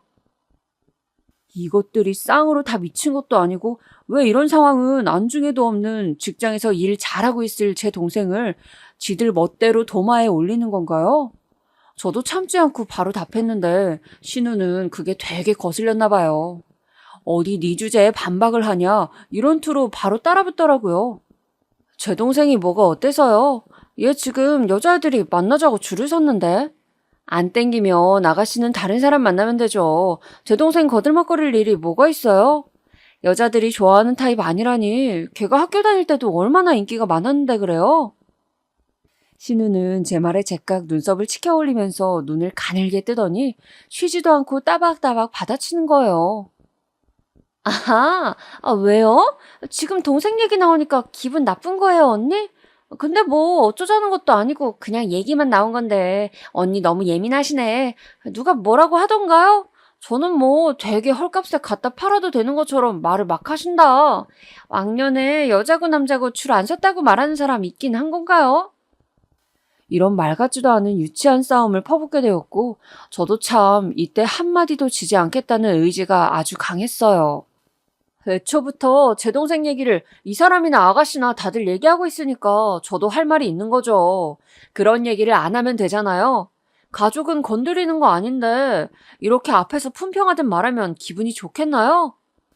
저도 이때 너무 빽거리긴 했지만 이런 제 반응을 보고 어머니나 신우 둘 다 서로 마주보더니 뭔가 보통 아니다는 표정으로 얼굴을 마구 일그러뜨리는 거예요. 그러면서 이날 그대로 시댁에서 나왔고 저는 연신 차 안에서 씩씩거렸어요. 남편은 계속 제가 예민하다는 투로 말을 하는데 이 인간도 그쪽 파라는 걸 저는 왜 늦게서야 실감을 한 걸까요? 그땐 그냥 그러고 넘겼답니다. 얼마 안 되어 우리 부부에게는 아기가 생겼고 아주 예쁜 딸내미를 낳게 되었어요. 물론 임신을 했을 때며 출산을 하고 난 뒤까지 시댁과의 에피소드는 아주 무궁무진해요. 그런데 제가 굳이 말하지 않는 이유는 다시 새삼스레 혈압을 올리고 싶진 않아서예요. 하나 기억나는 게 있긴 하네요. 도저히 잊지 못할 임산부에게 있어 최고 막장 같았던 이야기 말이에요. 진짜 뭐 눈엔 뭐만 보인다고 지들이 그렇게 사니까 지들 눈에도 그리 보였던 걸까요? 이때는 제가 임신 막달이었는데 시댁에서 다 같이 TV를 보고 있을 무렵 또 신우와 어머니는 막말을 했어요. 남편은 아버님 따라 마트에 가 있고 저와 어머니 신우만 셋이 있었거든요. 가뜩이나 몸도 불편한데 굳이 과일까지 먹고 가라고 해서 다 썰어서 내놨더니 그때 방영되던 막장 프로그램을 보고 헛소리들을 하는 거예요. 일단 시작은 어머니가 하셨답니다. 어머, 수영아, 저것 좀 봐봐. 세상에, 다른 남자애기를 임신해놓고 저렇게 끝까지 우겼단다. 세상에 저런 미친 것들이 다 있냐, 정말. 그러자 신우는 다리 꼬고 누워서는 사과를 아삭아삭 먹으며 저를 힐끔 보고 말하는 거예요. 이때 제가 임신 중이라 참았지만 그때 그냥 머리채를 잡을 걸 그랬나 봐요. 그러게 말이야. 실컷 유세 떨고 나왔는데 남의 집에면 진짜 기가 막히지. 유전자 검사를 낳고 난 직후라도 바로 했어야 됐는데 말이야. 그 뭐지? 혹시 모르니까 우리 집도 해봐야 하는 거 아닌가? 언니야 당연히 아니겠지만 저런 거 해두면 서로 깔끔하잖아요. 요즘 같은 세상에. 이러면서 제가 무슨 부정한 짓이라도 했을 가능성이 1%라도 있는 양 저리 말하는 거예요. 그래서 저보고 유전자 검사라도 하라는 거예요, 아가씨? 아닐 거라면서 검사를 하라는 건 뭔데요? 그게 지금 아가씨 조카 품고 이렇게 고생하는 저한테 할 말이에요?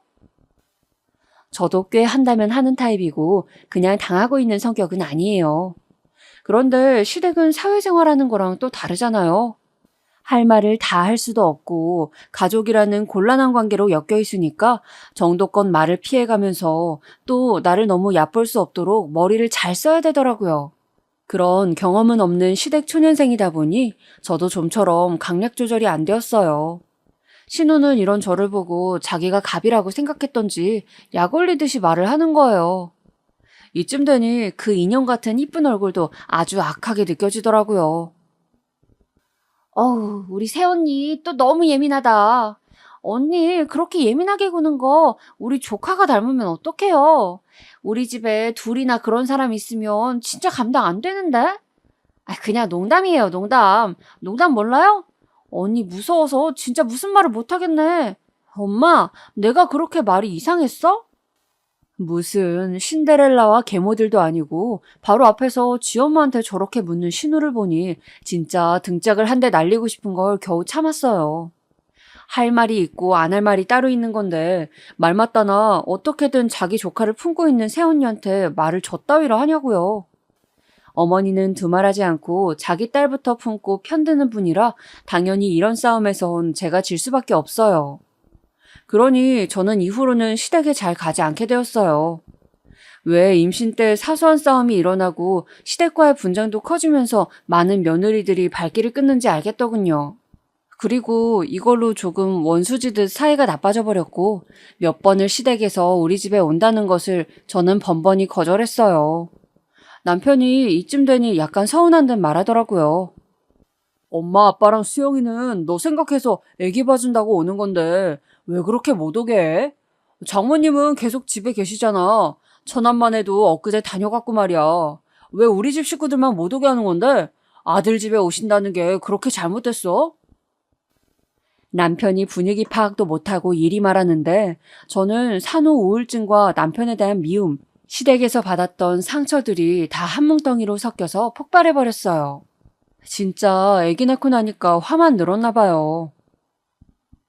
뭐? 우리 이쯤에서 진지하게 얘기 좀 해보자. 우리 엄마랑 아빠랑 동생이 집에 왔을 때 자기가 집에 있었어? 대답해봐. 그 시간에 자기 회사가 있잖아. 우리 집 식구들 집에 오면 정말 말 그대로 문자 그대로 나를 도와줘. 자기가 알아? 집에 올 때 빈손으로 절대 안 오시고 고기며 반찬들, 과일들 잔뜩 해서 오시잖아.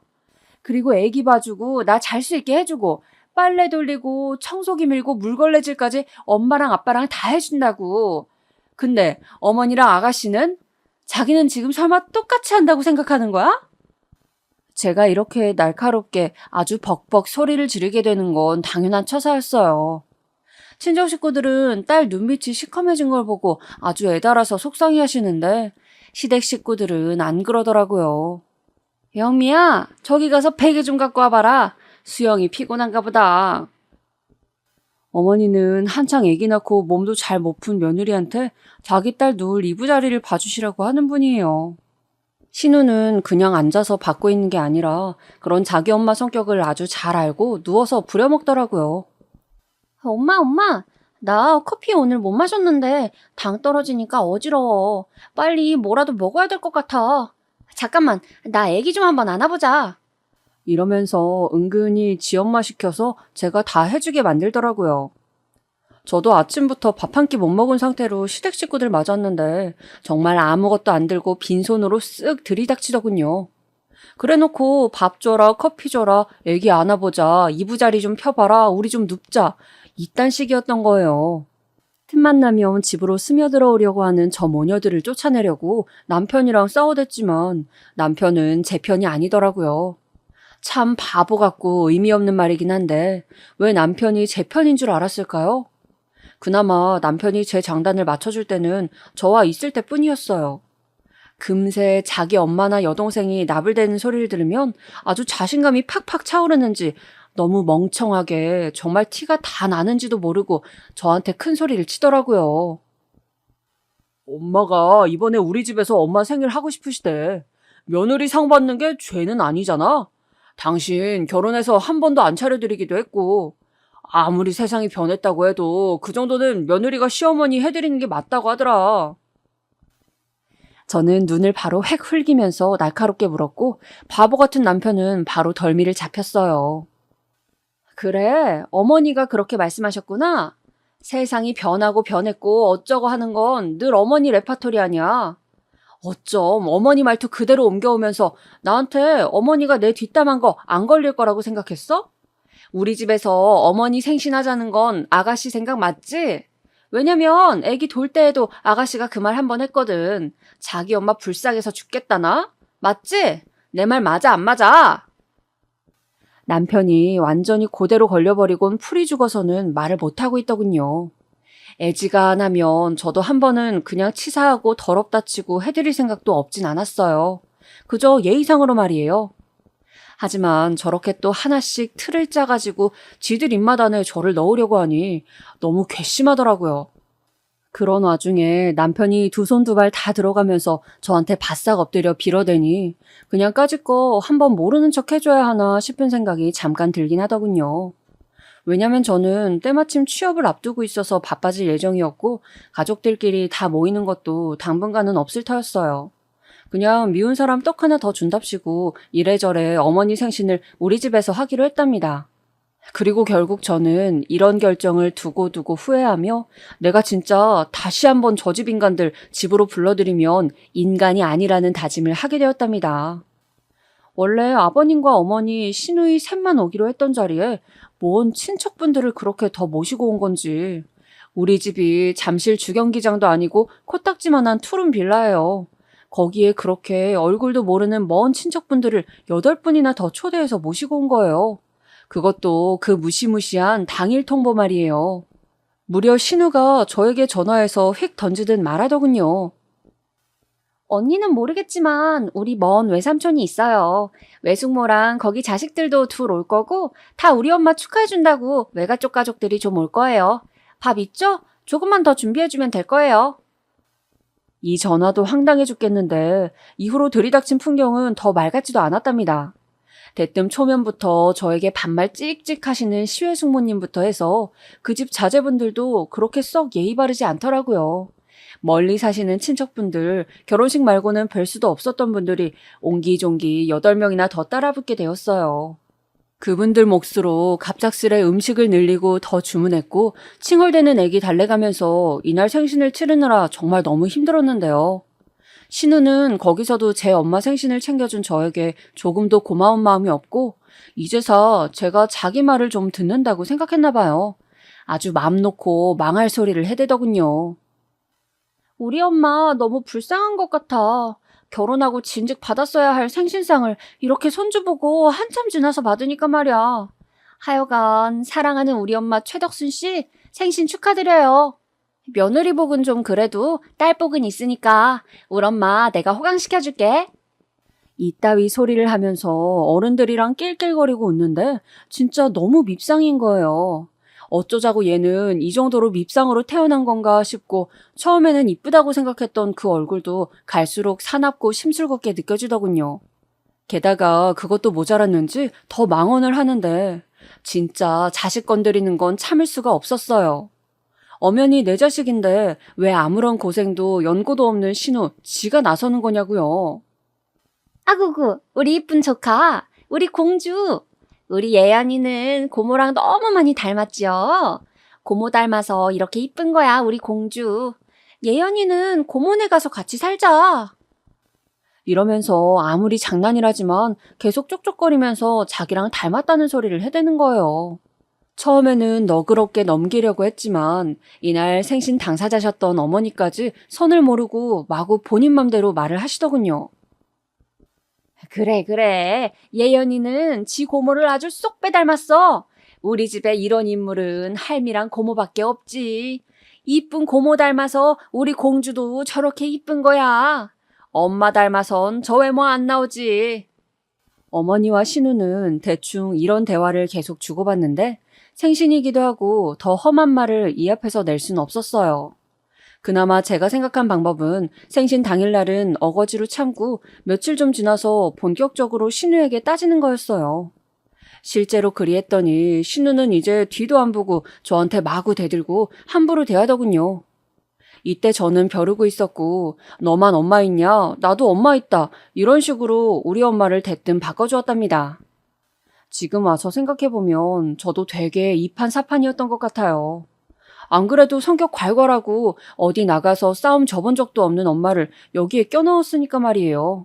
엄마는 저한테 들은 게 많아서 그런지 언제건 싸울 준비가 되어 있었고 눈에 까신 사돈처녀에게 기회가 되자마자 포탄을 쏟아부었답니다. 저기 사돈처녀, 나 영미 엄마예요. 우리 꽤 전에 상견례 때도 보고 예연이 돌잔치 때도 봤잖아요. 그쵸? 근데 내가 오늘 영민에 왔어요.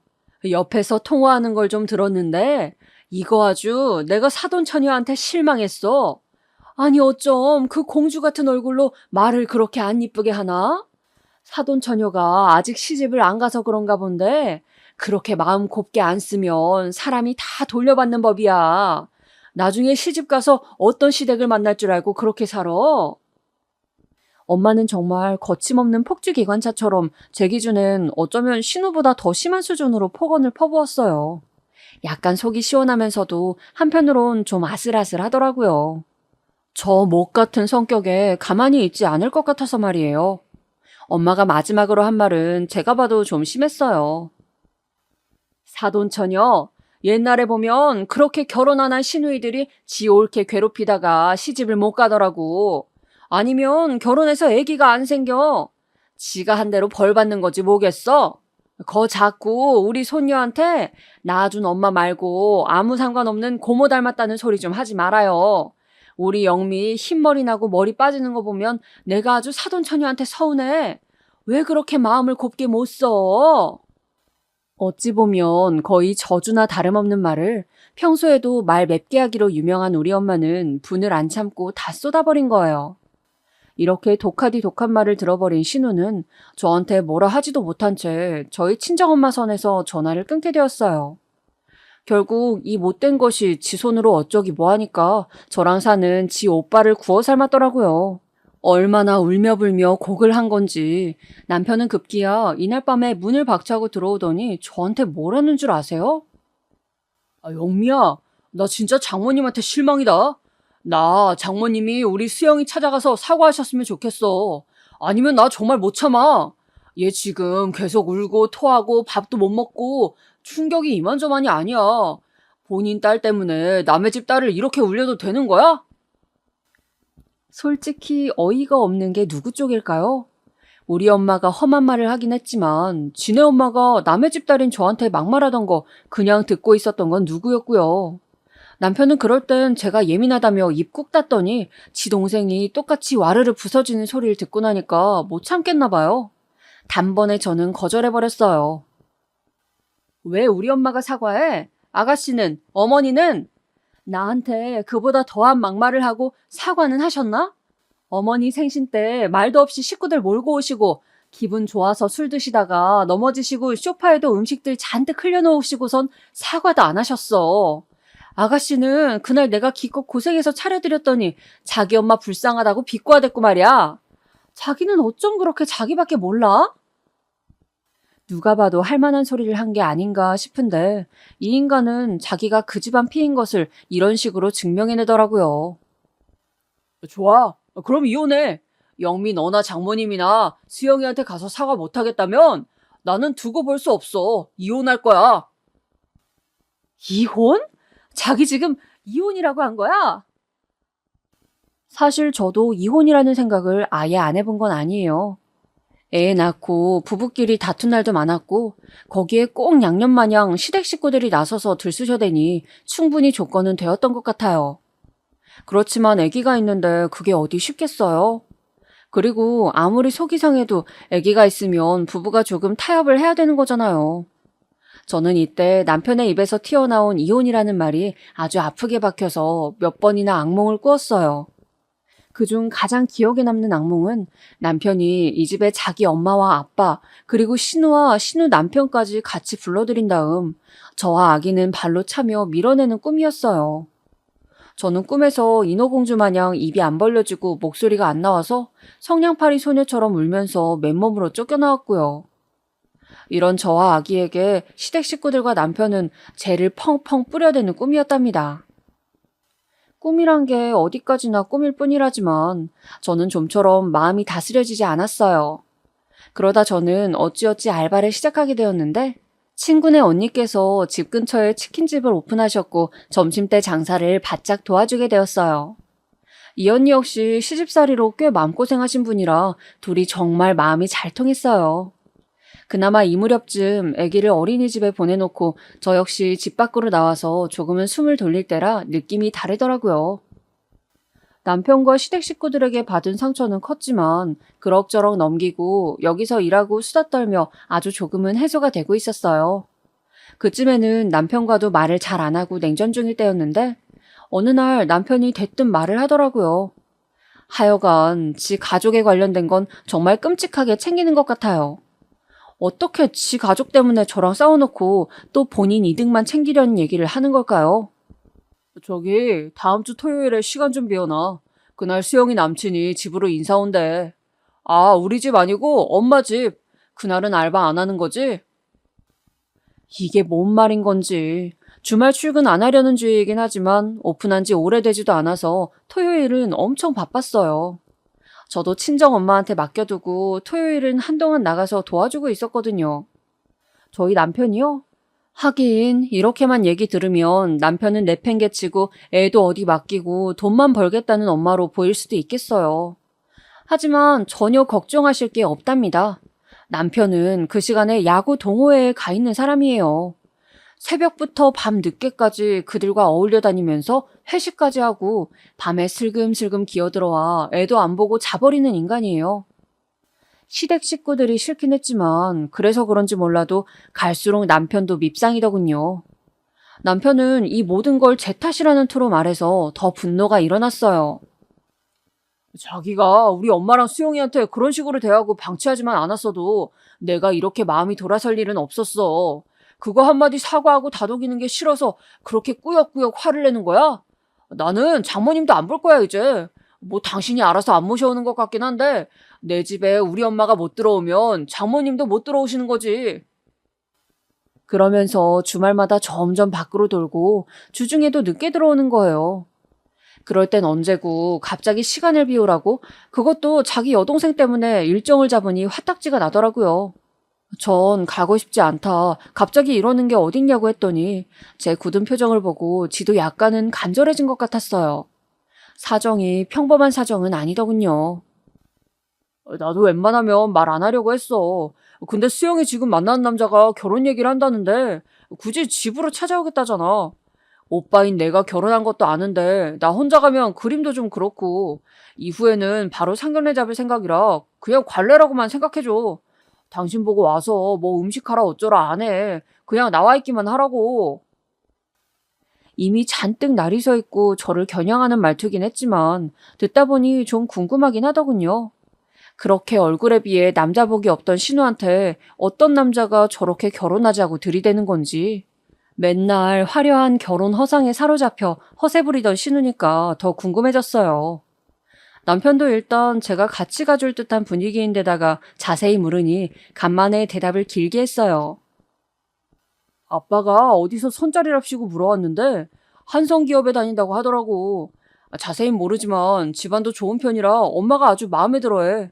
잘 보여야 한다고 며칠 전부터 대대적으로 장을 보고 난리도 아니야. 그냥 그런 줄 알고 자기는 이번에 좀 협조 좀 해줘. 이처럼 자기 딴엔 꼭 필요하단 식으로 말을 하기에 이날은 저도 참 뭐 그리 착한 사람 병에 걸린 건지 엄마에게 사정을 말하고 애를 또 맡겼어요. 하지만 치킨집 토요일 점심 장사를 다 뿌리칠 순 없어서 조금 도와주고 급히 시간 맞춰서 갔단 말이에요. 택시도 안 잡히고 남편도 뭔 놈의 여유를 부리며 야구 동호회에서 오는 건지 서로 따로 시댁에 도착했어요. 그나마 남편이야 씻고 왔지만 전 그렇게 맞춰갈 수가 없다 보니 어쩔 수 없이 튀김 냄새를 잔뜩 입은 상태로 도착하게 되었지만 그래도 조금 떨어져 있으면 괜찮겠거니 싶었어요. 그러나 이건 어디까지나 제 생각이지 실제로 그렇게 하란 소리를 남한테 듣게 될 줄 누가 알았겠어요? 그것도 여기 와준 것만으로도 감지덕지할 거라고 생각했던, 평소에 사이는 나빠도 적어도 이런 때에는 개념은 있겠지 생각했던 제가 바보였나 봐요. 신우는 제가 인사하며 집에 들어서자마자 인상을 팍 쓰면서 말하는 거예요. 순간 다시 돌아서서 나갈까 아니면 한판 붙을까 성이 막 나더라고요. 언니, 뭐예요? 닭 튀기다 왔어요? 진짜 매너 없다. 땀 냄새도 나는 것 같고. 언니 그냥 그렇게 문가 쪽에 앉아 있어요. 이 사람 곧 올 텐데 가까이 붙어 앉지 말아요. 아휴, 냄새 진짜 구리구리하네, 정말. 그러면서 저를 완전 벌레 보듯 하는데 솔직히 저도 제대로 신경 쓰고 오려고 했어요. 그런데 어쩔 수 없이 여기 일을 도와주고 집에 들릴 새도 없이 촉박하게 움직여야 하는데 이 약속을 급하게 만든 게 누구냐고요. 바로 신우면서 그런 상황 하나도 생각 안 하고 저한테 냄새 난다고 마구 짜증을 내는 거예요. 게다가 어머니까지 간만에 봤으면서 본인 딸 편을 들고 똑같이 저를 갈구시더군요. 세상에 어지간히 예의도 없다 진짜. 그놈의 알바니 뭐니 오늘 하루 안 하면 덧나냐? 신우 결혼할 남자 데리고 오는데 어디서 그런 기름 쩐내를 풍기면서 와? 지금 바로 씻으랄 수도 없고 내가 아주 다 창피해 죽겠네. 수영이 말 맞다나 너는 저만치 떨어져 앉아. 가까이 오지 말고. 그러더니 신우가 옆에서 더 거들며 뭐라는지 아세요? 제 성질에 여기까지 듣고도 그날 자리를 꽉 채우고 나온 게 용하긴 해요. 참고 참다 적기에 터트리기까지 시간이 꽤 걸렸었거든요. 언니, 그러지 말고 적당히 밥 먹고 가세요. 과일이랑 이런 거 다 우리가 알아서 할 테니까.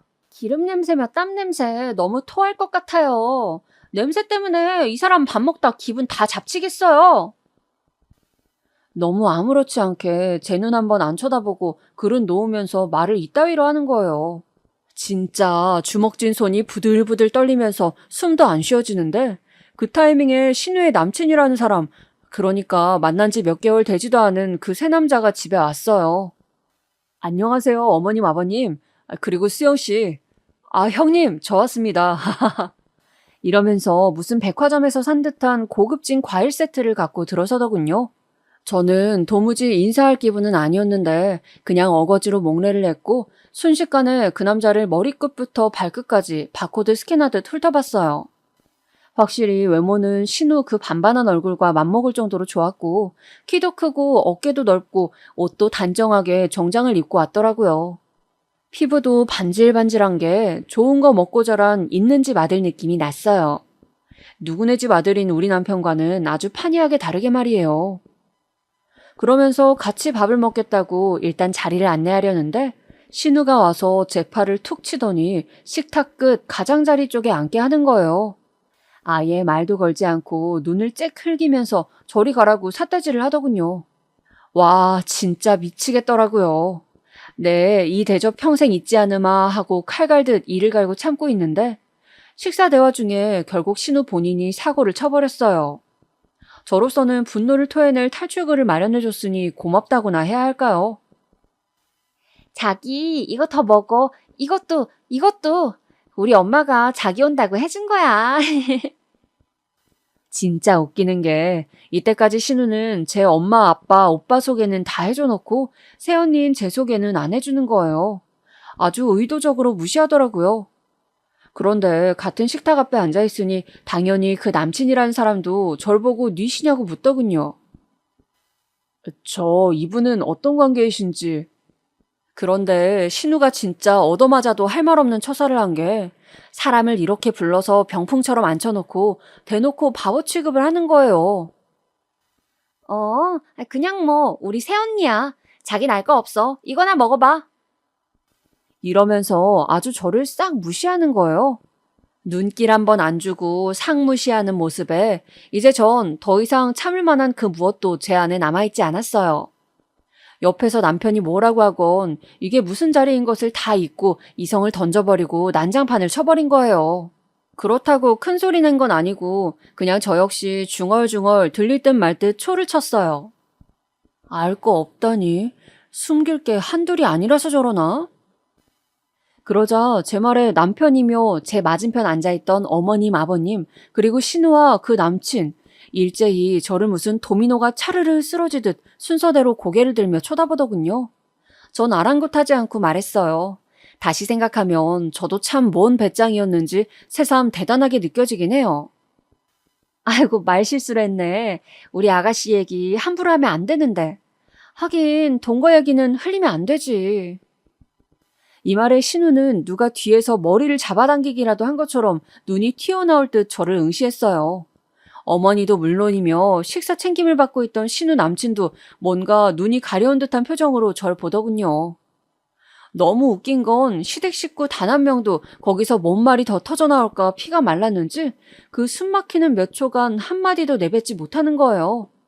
전 그 정적을 깨고 계속 뭐에 홀린 사람처럼 진짜 마치 무슨 이날을 기다렸다가 제대로 엿이라도 먹이려는 사람처럼 중얼중얼 거렸었어요. 그러려고 작정한 건 아닌데 저도 애지간히 속에 화가 많았나 봐요. 뱉지 않고는 참을 수 없었던 거죠. 지금 잘 살면 된 거지 뭐. 새 인생 살면 되니까 옛 기억은 다 덮고 5년 동거했건 10년 동거했건 누구랑 결혼하면 무조건 신혼이니까 새 신부처럼 살면 되지. 그럼. 제 말에 가장 발빠르게 대답한 사람은 다름 아닌 신우 남친이었어요. 생전 초면인 그것도 완전 쩔어 있어서 몰골이 아닌 자기 여친네 새언니한테 말이에요. 예? 아마 여기에는 많은 말들이 숨어 있었을 거예요. 도통 무슨 말이냐, 아가씨라니 설마 내 여친 얘기인가? 지금 내가 결혼하고 싶어하는 이 여자 말하는 건가? 이런 것들이 축약되어 있던 말이었겠죠. 이때 모든 침묵을 찢듯 급히 말을 꺼낸 건 남편이었지만 전 남편 말을 막고 계속 할 말을 했어요. 지 여동생이 절 그렇게 갈궈대도 지 엄마가 막말을 퍼부어도 그냥 듣고만 있던 남편. 뻔뻔스럽게 이 자리에 들러리 세운 내 남편이라는 인간을 보니 저도 심보가 못됐나 봐요. 그렇게 절 못살게 군 인간들이 쉽게 인생 사는 거 그렇게 싫더라고요. 왜 그래? 내가 무슨 말을 했다고. 나는 바른 말을 한 거야. 저쪽도 다 알아보고 판단할 기회는 줘야 하잖아. 오빠랑 결혼한 새언니 존재도 숨기고 자기 5년 동거한 것도 숨기는 여친은 좀 그렇잖아. 애기 생길 뻔했던 것도 숨기고 그렇게 다 숨기기만 하면 어떡해? 이런 거 다 알고도 결혼하면 진짜 100년의 사랑인 거고. 신우는 이때 얼마나 얼얼했던지 얼음주머니를 코에 얹은 사람 마냥 온 얼굴이 일그러지더라고요. 어버버 하면서 저를 부르는데 전 나머진 니들이 알아서 하라고 한마디만 하고 일어섰어요. 아가씨, 진정한 사랑 만나고 싶어 했잖아요. 전 남친이 바람나서 차버려가지고 그렇게 왕자님 같은 사람 만난다면서요? 그럼 확인해봐야지. 다 알고도 결혼하겠다면 진짜 왕자님 맞는 거 아니에요? 그리고 그쪽도 판단 잘해요. 도망가려면 지금이니까. 그리고 일어서서 장바구니를 들고 현관에서 신발을 신고 있는데도 부엌 쪽은 여전히 누가 물이라도 끼얹은 듯 한마디도 조금의 움직임도 일어나지 않고 그렇게 조용하더군요. 이 일은 불과 2달 전의 일이고요. 저는 그대로 집에 들려 제 짐을 어느 정도 챙겨가지고 친정으로 갔어요. 그리고 현재는 이혼 진행 중이랍니다. 어찌 보면 당연한 수순이라고 생각을 해요. 저도 애지간한 각오로 그렇게 초를 쳐버린 게 아니고 언젠가는 괘씸한 신우며 어머니 그리고 남편까지 그냥 두진 않겠다고 늘상 그렇게 죄 없는 일을 갈아가며 다짐했었어요. 그런 날이 오지 않기를 그렇게 바랬건만 기어코 지들이 무덤 판 거 아니겠냐고요. 현재 남편이 절 가만두지 않겠다고 협박하고 날뛰는 걸 보면 아무래도 신우는 그 남자랑 깨진 게 분명하고 그러거나 말거나 저는 올곧게 소나무처럼 이혼 얘기만 고집하고 있어요. 제발 이혼만 되었으면 거기다 위자료라도 좀 더 주면 고마운 정도의 심정인 걸 보니 어지간히 저 집안과 남편이란 인간에 대해 질렸나 봐요. 저희 엄마는 그래도 할 말은 다 하고 나왔다며 안 그러면 본인이 화병에 누웠을 거라는 걸 보니 저 역시 크게 후회는 남지 않아요. 정말 다시는 결혼 같은 거 하고 싶지 않네요. 남자 하나 잘못 만나서 그 인간에 매여 더 이상한 인간들을 세트로 줄줄이 만나 끌려다녔으니까요. 지금은 그저 이혼이나 순조롭게 잘 되길 바랄 뿐입니다.